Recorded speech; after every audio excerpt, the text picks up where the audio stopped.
नमस्कार दोस्तों, स्वागत है आपका वर्ल्ड अफेयर्स में। मैं हूं Shashank Pandey. India has lost a friend in Syria. दोस्तों, एक बहुत अच्छा आर्टिकल देखने को मिला है आज, द डिप्लोमेट में पब्लिश हुआ था। इसी के ऊपर हम डिस्कशन करने वाले हैं, जानने वाले हैं कि क्यों असद, बशर अल असद जो कि सीरिया के प्रेसिडेंट हुआ करते थे, उनका लॉस भारत को काफ़ी खटकेगा। सबको पता है दोस्तों that he was a strong supporter of India on the Kashmir issue. काफ़ी कम देखने को ऐसा मिलता है कि एक मुस्लिम कंट्री, एक इस्लामिक कंट्री से आने वाले लीडर इंडिया का सपोर्ट कर रहे हैं कश्मीर इशू पे। आर्टिकल 370 का मुद्दा हो, टेररिज्म का मुद्दा हो, इन सब मसलों पर हमेशा साथ में खड़े रहते थे बशर अल असद। उनका यहाँ तक भी कहना था, शायद 2017 की एक स्टेटमेंट थी जिसमें उन्होंने कहा था कि इंडिया और सीरिया का अप्रोच टेररिज्म की तरफ सेम है। दोस्तों, सीरिया डेफिनेटली एक फेल्ड स्टेट रहा है, बट उनका सपोर्ट काफ़ी इंटरेस्टिंग और काफ़ी इंपॉर्टेंट हुआ करता था इंडिया के साथ। सब समझेंगे दोस्तों कि अगर इंडिया ने एक दोस्त हारा है सीरिया में, तो किसका फ़ायदा हुआ इस पूरी सिचुएशन में, कौन जीतता नज़र आ रहा है।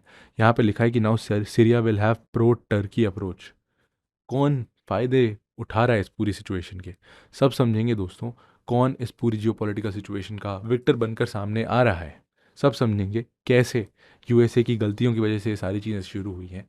लेकिन इससे पहले कि हम आगे बढ़ें दोस्तों, अगर आप अपने सपने को सच्चाई में बदलना चाहते हैं, अपने आईएएस बनने के सपने को, तो अभी जाइए और इंडिया के टॉप एजुकेटर्स के साथ लीजिए अन अकेडमी का यूपीएससी सब्सक्रिप्शन, जो कि अभी अवेलेबल है फ्लैट 50% ऑफ में। दोस्तों, सिर्फ यही नहीं है, 50% ऑफ आपको मिल ही रहा है। उसके साथ ही अगर आप 9 महीने लेते हैं, तो पहले तो आपको 9 महीने के लिए 50% कम देना है। उसके साथ ही आपको 18 महीने का सब्सक्रिप्शन मिलेगा। आप लेते हैं 12 महीने का सब्सक्रिप्शन, आपको मिलेगा 24 महीने का सब्सक्रिप्शन। 18 महीने का लेते हैं, मिलेगा आपको 36 महीने का सब्सक्रिप्शन। तो अभी जाइए और लीजिए सब्सक्रिप्शन। इसके साथ ही अगर आपने अन अकेडमी प्रतिष्ठा व्हील को अभी स्पिन नहीं किया है, अन अकेडमी प्रतिष्ठा एक इवेंट हुआ था, उसमें दोस्तों एक स्पिन द व्हील कॉन्टेस्ट हुआ था, अभी भी वो एक्टिव है। इसका भी ऑफर कल ख़त्म होने वाला है। जाइए, इसको स्पिन करिए। इसमें भी आपको मिल सकते हैं various interesting gifts, laptops, mentorship, smartphone, smart watch, earphones, यहाँ तक कि अन अकेडमी मर्चेंडाइज भी। मिस आउट मत करिए, अभी जाइए, इसको भी स्पिन करिए। और अब चलिए समझते हैं दोस्तों इस पूरी सिचुएशन को बहुत ही स्टार्टिंग से और बहुत ही बेसिक लेवल से। मैं बहुत डेप्थ में नहीं जाऊंगा दोस्तों, ये वीडियो वरना 2-3 घंटे का हो जाएगा। हम बस समझेंगे चीज़ें ऊपर ऊपर से। अगर आपको इस पर डेडिकेटेड वीडियो चाहिए तो ज़रूर बताइए, मैं आपको ये पूरी सिचुएशन इन डेप्थ समझाने के लिए एक पूरी सीरीज़ भी बनाने के लिए रेडी हूँ। लेकिन फिलहाल देखते हैं दोस्तों कि कैसे यूएसए का किया धरा है सब कुछ। तो दोस्तों, इस सारे मुद्दे की शुरुआत होती है सोवियत अफगान वॉर के दौरान। सोवियत अफगान वॉर क्या होती है दोस्तों? तो दोस्तों, सोवियत यूनियन एक देश हुआ करता था जो कि 1991 में बिखर गया, जिसमें से कई सारे देश निकले, जिसमें सबसे बड़ा था रशिया। आज का यूक्रेन भी उसी का पार्ट हुआ करता था। एक टाइम पे सबसे बड़ी पावर हुआ करता था सोवियत यूनियन, लैंड एरिया के हिसाब से, मिलिट्री पावर के हिसाब से। इकॉनमी में हमेशा से यूएस बहुत आ गया था, ठीक है, बट मिलिट्री पावर में काफ़ी हद तक टक्कर देते थे यूएसए को, ठीक है। कम्युनिज्म यहाँ पे आइडियोलॉजी हुआ करती थी, तो इन्होंने इन्वेड कर दिया था अफगानिस्तान के ऊपर। और दोस्तों, उस टाइम पे क्योंकि कोल्ड वॉर का दौर था, अगर आपने कोल्ड वॉर टर्म सुना है तो ये दोनों जो देश थे ना, ये कहीं भी आपस में डायरेक्टली नहीं लड़ते थे। ये ऐसे प्रॉक्सी वॉर्स करते रहते थे, जैसे नॉर्थ कोरिया से साउथ कोरिया करा दिया। फिर उसके बाद ये सोवियत अफगान वॉर हो गया कि यहाँ पे डायरेक्टली यूएस की आर्मी और इनकी आर्मी नहीं लड़ेगी, बट ये लोग पैसे दे देंगे मुजाहिदीन्स को, ये लोग पैसे दे देंगे किसी और को। अलग अलग पावर्स को आपस में लड़ाते रहते थे। कम्युनिज्म और डेमोक्रेसी के बीच में काफ़ी ज़्यादा एक टसल चलता रहा उस दौरान, ठीक है। तो उसी के लिए दोस्तों उस टाइम पे चल रहा था कोल्ड वॉर, और यूएसए ने सोचा कि भाई लोगों को ही इनके अगेंस्ट लड़ा देते हैं। जो लोकल्स होते हैं ना, इन्होंने वहाँ के लोकल्स को, जिनको मुजाहिदीन बोला, वहाँ कबीले के लोग होते थे, उन सबको काफ़ी बर्ग लाया और बोला कि आप जाइए लड़िए। उनको फंड करना शुरू किया, वेपन्स देने शुरू किए। तो अफ़गानिस्तान में एक लंबी वॉर चलती है जिसमें ये लोग मुजाहिदीन्स को फंड करते हैं। ये मुजाहिदीन्स सोवियत यूनियन को भगा देते हैं। अब दोस्तों, ये जो मुजाहिदीन्स थे ना, इन मुजाहिदीन को लगता है that the world is theirs. जब ये सोवियत यूनियन निकल जाता है अफगानिस्तान से, तब यूएस भी सोचता है कि भाई हमारा काम हो गया, हम भी निकलते हैं। तो इन लोगों को रियलाइज होने लगता है कि यार ये तो हमें यूज़ कर रहे थे।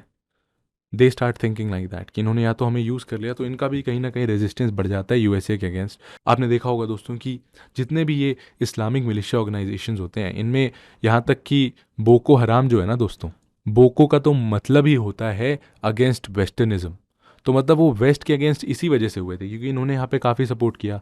जब सोवियत यूनियन निकल गया तो ये लोग अपना बस्ता बांध के निकल गए। इनको लगा कि भाई हमें कोई मतलब नहीं है, और तब से ये रिलेशंस ख़राब होने शुरू हुए। इसके बाद दोस्तों, जैसे ही सोवियत अफगान वॉर ख़त्म हुई दोस्तों, अमेरिका पहुंच गया गल्फ़ वॉर में, ठीक है। इन्होंने कहा कि सऊदी अरेबिया को कि हम आपको देंगे सिक्योरिटी, आपको डरने की ज़रूरत नहीं है। तो अब जो कुछ मुजाहिदीन थे ना, इन्हीं मुजाहिदीन में से हमारे एक पायलट साहब थे जिनका नाम था Osama bin Laden.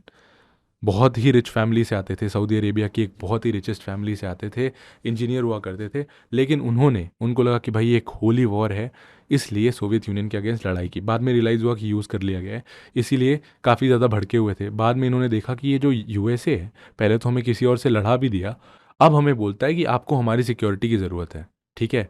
Saudi Arabia में जाकर ऐसा बोलते हैं, तो सऊदी अरेबिया के किंग के सामने ओसामा जी भी पहुंचते हैं, कहते हैं कि नहीं नहीं, आपको इनके साथ काम करने की ज़रूरत नहीं है, हम आपको सिक्योरिटी देंगे। वो इनकी बात सुनते नहीं हैं, और इनको थोड़ी सी बेइज्जती महसूस हो जाती है कि भाई ऐसे कैसे कर दिया। तो जो गुस्सा हो रहा होता है इनके मन में यूएसए के अगेंस्ट, वो और ज़्यादा बढ़ता जाता है। अब देखिए दोस्तों, ये काफ़ी हद तक सिंप्लीफाइड है, मैं बहुत डेप्थ में नहीं जा रहा हूँ। इमीडिएट रीजंस काफ़ी सारे होते हैं, अभी मैं एक एक छोटी छोटी चीज़ें नहीं समझा सकता, बट ऊपर ऊपर से आप इस तरीके से समझ सकते हैं। तो ओसामा बिन लादेन जाते हैं और अपनी एक नई ऑर्गेनाइजेशन बनाते हैं, अलकायदा। इनका ऐसा मानना होता है कि ये जितने भी कॉन्फ्लिक्ट्स हो रहे हैं ना, सिर्फ इस्लामिक लैंड्स पर ही क्यों हो रहे हैं। ये जो दो देश हैं, रशिया और यूएसए, ये लोग तो अपना कहीं से आ जाते हैं, लड़ाई हमारे यहाँ कर लेते हैं, हमारे लोग परेशान होते, हमारी ज़मीन तबाह होती है, तो ये कहते हैं कि हम जाएंगे, इनको अटैक करेंगे, काफ़ी एंटी वेस्ट आइडियोलॉजी के साथ, दो और लोगों के साथ में मिलके, ठीक है। अब अलकायदा कुछ टाइम तक एक्टिव रहता है, बाद में एक इंसिडेंट कर देते हैं जिसके बाद पूरी दुनिया की ट्रैजेक्टरी चेंज हो जाती है। आप सबको पता ही होगा, मैं कह रहा हूँ 9/11 की बात कर रहा हूँ, ठीक है। 9/11 में जाकर काफ़ी सारी चीज़ें करते हैं, जिसके बाद यूएसए को रियलाइज़ होता है that terrorism is a real problem, और ये सोचते हैं कि अब टेररिज्म को जड़ से ख़त्म करना है। वही टेररिज्म जिसको इन्होंने एक टाइम खुद फंड किया था यूएसएसआर के अगेंस्ट लड़ने के लिए, ठीक है। अब कुछ टाइम बाद अलकायदा जो होता है, इसकी ही कई सारी ग्रुप्स होती हैं, al Qaeda in Iraq, al Qaeda in this and that, ऐसे ऐसे करके कई सारी ग्रुप्स होती हैं। ओसामा बिन लादेन को मार दिया जाता है पाकिस्तान में, ठीक है। तो अलकायदा पड़ जाता है ढीला, उसके साथ ही अरब स्प्रिंग शुरू हो जाती है। तो अरब स्प्रिंग का जो फ़ायदा होता है ना, एक अलकायदा का फैक्शन होता है जिसे बोलते हैं अलकायदा इन इराक, AQI, ये उठाना चाहता है और ये अपने आप को ट्रांसफॉर्म कर लेता है in ISIS. But ISIS very extremist, सबसे एक्सट्रीम इंटरप्रिटेशन ऑफ इस्लाम को फॉलो करते हैं, शरिया लॉ में विश्वास करते हैं। ये लोग, जो वैक्यूम क्रिएट हुआ होता है ना अरब स्प्रिंग के बाद से, जितनी भी कंट्रीज़ में सरकार गिर रही होती है ना, ये सोचते हैं कि हम जाएंगे और वहाँ के वैक्यूम को फिल करेंगे। शुरुआत में काफ़ी सक्सेसफुल होते हैं, ना सिर्फ इराक में, सीरिया में, अलग अलग छोटे छोटे देशों, कई अफ्रीकन देशों में, तुनीशिया में दिखाई पड़ते हैं ये लोग शुरुआत में। इराक एंड सीरिया में सबसे ज़्यादा एक्सपैंड करते हैं, इसीलिए नाम हो जाता है इस्लामिक स्टेट। सिर्फ इस्लामिक स्टेट नाम होता है, बाद में हो जाता है नाम Islamic state of Iraq and Syria. बहुत ही एक्सट्रीमिस्ट होते हैं, और इनकी दुश्मनी दोस्तों सिर्फ, जैसे अलकायदा काफ़ी हद तक एंटी वेस्ट था, बोको हराम काफ़ी हद तक एंटी वेस्ट है, वैसे आइसिस नहीं होता। आइसिस होता है कि भाई हम तो पूरी दुनिया के ही अगेंस्ट हैं, काफ़ी अच्छा प्रोपेगेंडा वॉरफेयर करते हैं, यूएसए से लोगों को, यूके से लोगों को, फ्रांस से लोगों को रिक्रूट करते हैं और वॉर लड़ते हैं इराक और सीरिया में। शुरुआत में काफ़ी वर्चस्व तक पहुंचते हैं, 2015 आते आते ढीले पड़ने लगते हैं। बाद में इनके जो सरगना होते हैं अबू बकर अल बगदादी, उनको मार दिया जाता है, और इनका जो एक कैलिफेट का ड्रीम होता है वो वहीं ख़त्म हो जाता है। दोस्तों, अगर आपको कुछ नहीं समझ आ रहा है यहाँ पर, कोई बिल्कुल भी घबराने की बात नहीं है। आप इन टॉपिक्स पे बहुत सारी वीडियोस इंटरनेट पर देख सकते हैं। मेरे से समझना है, कमेंट सेक्शन में लिखिए, वीडियो बनाऊंगा मैं। अभी के लिए ये सारी चीज़ें इतनी इंपॉर्टेंट नहीं है, आप बिल्कुल इसे एक स्टोरी की तरह समझ सकते हैं, ठीक है। अब AQI में से ही कुछ टाइम पहले एक और फ्रंट अलग हो जाता है जिसका नाम होता है अल नुसरा फ्रंट। अल नुसरा फ्रंट का सिर्फ एक ही काम होता है, ये होती है एक सुन्नी फोर्स, और इनका मानना होता है कि बशर अल असद, जो कि सीरिया के एक डिक्टेटर हैं, ये एक शिया होके सीरिया जैसे देश को कैसे चला रहे हैं, तो इनका पूरा फोकस होता है उन्हें हटाने पे, ठीक है। अल नुसरा फ्रंट के ही एक लीडर होते हैं जिनका नाम होता है अबू मोहम्मद अल जौलानी। नाम क्यों मैं इनका बता रहा हूँ, क्योंकि आगे आपको काफ़ी देखने को मिलेगा ये। देखिए 2016 का एक आर्टिकल है कि अल नुसरा फ्रंट जो है ना, ये अलकायदा से अलग हो गया, ठीक है। अब देखिए दोस्तों, धीरे धीरे ना ये अपने आप को रीब्रांड करते हैं, क्योंकि कहीं ना कहीं अल नुसरा फ्रंट अलकायदा से इनका ऐसा नेगेटिव परसेप्शन बनने लगता है, कैसे फ्रीडम फाइटर बन पाएंगे। अब इनको उभरना होता है एज फ्रीडम फाइटर्स। धीरे धीरे यूएसए का भी सपोर्ट इनको काफ़ी मिलता है, टर्की का सपोर्ट मिलता है। तो ये जो अल नुसरा फ्रंट होती है ना, यही री इनकारनेट होकर बन जाती है तहरीर अल शम्स। तहरीर अल शम्स या हयात तहरीर अल शम्स सेम ही चीज़ है। इसको भी यूएसए बैक करता है, थोड़ा थोड़ा टर्की बैक कर रहा होता है, क्योंकि टर्की इसलिए बैक कर रहा होता है दोस्तों क्योंकि एक बहुत बड़ा रेफ्यूजी इन्फ्लक्स इनके यहाँ हो रहा होता है सीरियन सिविल वॉर की वजह से। ऊपर से ये कहीं ना कहीं शिया वर्सेस सुन्नी वाला भी मसला होता है। आप सबको पता ही होगा कि टर्की एक सुन्नी मुस्लिम कंट्री है, सुन्नी मेजॉरिटी कंट्री है। वहीं पर सेम केस सीरिया के साथ भी है, बट उसके लीडर होते हैं एक शिया मुस्लिम। तो इसीलिए इसको बनाया जाता है, यूएसए इसको फंड करता है, क्योंकि जो सीरिया के डिक्टेटर या सीरिया के जो लीडर थे, डिक्टेटर तो आज की डेट में बहुत कहा जा रहा है उन्हें, वो होते हैं रशिया बैक्ड। तो अब यूएसए नहीं चाहता कि कोई भी रशिया बैक्ड एक डिक्टेटर हो, एंड वो आपस में तनातनी चली रही है, ऐसे ही कई सारे प्रॉक्सी वॉर्स चलते रहते हैं इनके बीच में। इसीलिए ये लोग सपोर्ट करते हैं तहरीर अल शम को। ठीक है, तहरीर अल शम देखिए एक बार फिर से वही अल कायदा का पार्ट है जो फिर अल नुसरा बना और बाद में तहरीर अल शम्स। ठीक है, टर्की का इसको सपोर्ट करने के पीछे एक और रीज़न होता है कि टर्की नहीं चाहता कि कुर्दिस्तान मूवमेंट जो है ना वो रीइग्नाइट हो पाए। वो नहीं चाहता कि कुर्दिस्तान जो है ना, आप एक बार इंटरनेट पर देख सकते हैं कि अगर फॉर एग्जांपल ये टर्की है तो इसका इतना हिस्सा और दो तीन और कंट्रीज़ का इतना हिस्सा बना के ये बनता है Kurdistan, and they do not want that to happen. तो वो क्या चाहते हैं कि इसी मूवमेंट के थ्रू कुछ कुर्द्स को ऐड कर लेंगे और उनसे बोलेंगे कि देखो टर्की में मत आओ, जाओ तुम सीरिया और वहाँ जाके बना लो अपना Kurdistan. So they don't want to give up on their territory. कहीं ना कहीं उनके भी स्वार्थ है। ठीक है, प्लस इसमें कई और फैक्टर्स इन्वॉल्व हैं जो कि बहुत डेप्थ में हम नहीं जा सकते। ठीक है, तो इससे हमें समझ आता है दोस्तों कि यहाँ पे अपर हैंड किसको मिल रहा होता है। ये सारी जो साइड है ना, जो आपको लेफ्ट में दिख रही है, they are having an upper hand in the conflict as of now. इसमें ये तुर्किस्तान इस्लामिक पार्टी और ऐसी कई सारी पार्टी हैं, ये फ्री सीरियन आर्मी जिसने अपने आप को भी रिसेंटली सीरियन नेशनल आर्मी में कन्वर्ट कर लिया था, ये तहरीर अल शम्स यानी HTS, ये यूएसए, ये टर्की, सबके अपने स्वार्थ हैं कहीं ना कहीं प्रॉक्सी वॉर्स की वजह से, ये अपनी टेरिटरी को बचाने के लिए। देखिए क्योंकि टर्की तो डायरेक्टली नेबर है, टर्की तो कुछ 900 किलोमीटर लंबा एक बॉर्डर भी शेयर करता है, तो उसके कंसर्न्स हैं इस चीज़ में। ठीक है, अब इसराइल एक अपर हैंड में क्यों है दोस्तों? क्योंकि कहीं ना कहीं ये जो यूएसए की बैकिंग मिल रही है ना HTS को, इसकी वजह से इसराइल अब बहुत हद तक सेफ हो जाता है, क्योंकि इसराइल के ऊपर अभी HTS ने कहा भी है कि हम डायरेक्टली अटैक नहीं करेंगे। ठीक है, ऊपर से ये लोग तो इनवाइट भी कर रहे थे, ऐसे कई सारे फैक्शंस थे कि आप आ जाइए, टू फ्रंट वॉर करते हैं, आप नीचे से अटैक करिए, हम ऊपर से अटैक करते हैं, बशर को भगा देते हैं। बशर अल असद जा चुके हैं। बशर अल असद के जाने का मतलब है कि रशिया जो उनके एक फेवरेबल लीडर थे उनको खो चुका है। रशियन आर्मी जो कि सीरिया में स्टेशन थी उसको भी मूव करना पड़ रहा है। ऐसा कहा जा रहा है कि वो पूरी तरीके से मूव नहीं करेंगे, बट स्टिल इसकी वजह से एक और चीज़ जिस पे इम्पैक्ट पड़ा है ना दोस्तों, वो है ये टर्की और रशिया की डायनामिक्स। टर्की और रशिया दोस्तों, इनके बीच में बहुत ही एक कॉम्प्लिकेटेड सी रिलेशनशिप है।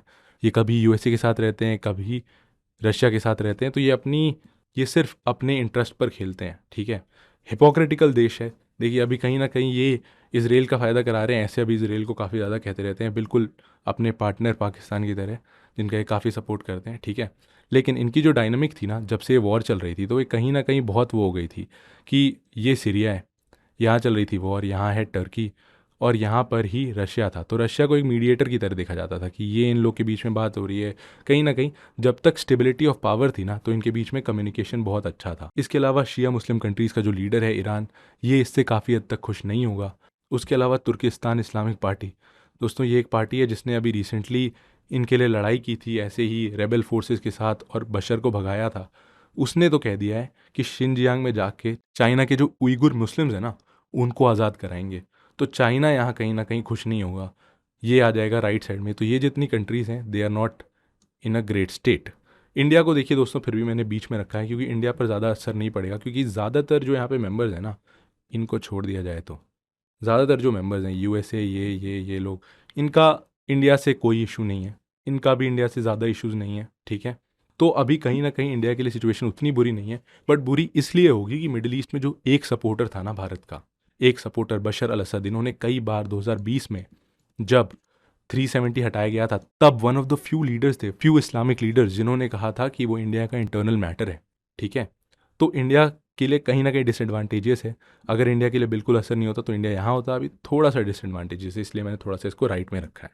इसके अलावा लेबनान के लिए अच्छा नहीं होगा, सबको पता है लेबनान की कंडीशन आज की डेट में। ठीक है, और सबसे जो बुरी कंडीशन होगी ना, वो होगी कुर्द लोगों की। कुर्द्स के कई सारे ग्रुप्स हैं। ठीक है, कुछ ग्रुप्स तो इनफैक्ट इस साइड से भी लड़ रहे हैं। ठीक है, लेकिन कुर्दिस्तान की जो मांग है ना, इस पे सबसे ज़्यादा असर पड़ेगा, क्योंकि अब कहीं ना कहीं भी कुर्दिश फोर्सेस हैं उनके ऊपर अटैक्स ज़्यादा देखने को मिलेंगे, आपको देखने को मिलेगा कि अब, क्योंकि इनको भी कहीं ना कहीं ये लोग सपोर्ट करते हैं, ईरान सपोर्ट करता है, रशिया सपोर्ट करता है, तो इनके लिए भी डिसएडवांटेजेस सिचुएशन है। और क्योंकि ये इनका नेचुरल अलाई है, इसके लिए भी डिसएडवांटेजेस सिचुएशन है, ठीक है। तो ये है पूरा डायनामिक दोस्तों, इसमें कई सारी और कंट्रीज़ इन्वॉल्व हैं। अगर एक एक कंट्री की बात करने बैठ जाए, पूरा मिडिल ईस्ट आ जाएगा इसमें, सारी की सारी कंट्रीज़ इन्वॉल्व हो जाएंगी, नेटो इन्वॉल्व हो जाएगा, यहाँ पे अलग अलग अलायंसेज इन्वॉल्व हो जाएंगे। तो हम ज़्यादा डेप्थ में नहीं जाएंगे। अगर आपको इस पूरी सिचुएशन को समझना है, एक मिडिल ईस्ट के ऊपर मेरी पुरानी भी एक एनिमेटेड वीडियोज़ की सीरीज़ है, मैं उसको यहाँ पे लिंक कर दूंगा, उसे भी देखिए। अगर आप इसी पे और डिटेल जानना चाहते हैं, कमेंट सेक्शन में बताइए।